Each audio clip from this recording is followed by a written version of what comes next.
L'Ukraine à la recherche de soutien concret. Son président Volodymyr Zelensky va demander ce vendredi de l'aide du côté de Paris et Berlin face à la Russie. Ces derniers jours, Kiev multiplie les manœuvres diplomatiques et se dit plus menacé que jamais. Ситуація на Донбасі сьогодні контрольована, є дійсно питання, ми готові відповідати на ці питання, армія готова, це найголовніше. Si le conflit avec les séparatistes pro-russes de Donetsk et de Lugansk a repris depuis le début de l'année, le président ukrainien redoute surtout une tentative de déstabilisation de son pays.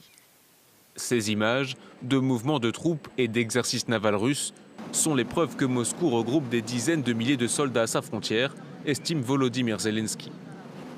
Il entend donc pousser les Occidentaux à passer des paroles aux actes et réclame l'entrée de l'Ukraine dans l'Union européenne et dans l'OTAN.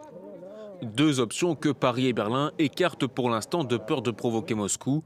Ces derniers se sont contentés jusqu'ici d'appeler la Russie à la désescalade. Réponse des autorités russes, les récents mouvements de troupes sont des exercices liés aux menaces de l'OTAN. Les Occidentaux doivent cesser leur propagande anti-russe.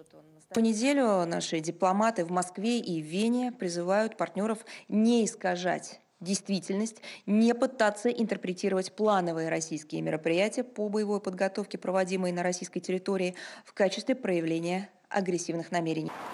Ces nouvelles tensions en Ukraine interviennent alors que les relations Russie et États-Unis sont au plus bas. Cette semaine, la Maison-Blanche a annoncé de nouvelles sanctions contre la Russie et l'expulsion de diplomates russes. Moscou a immédiatement promis de riposter.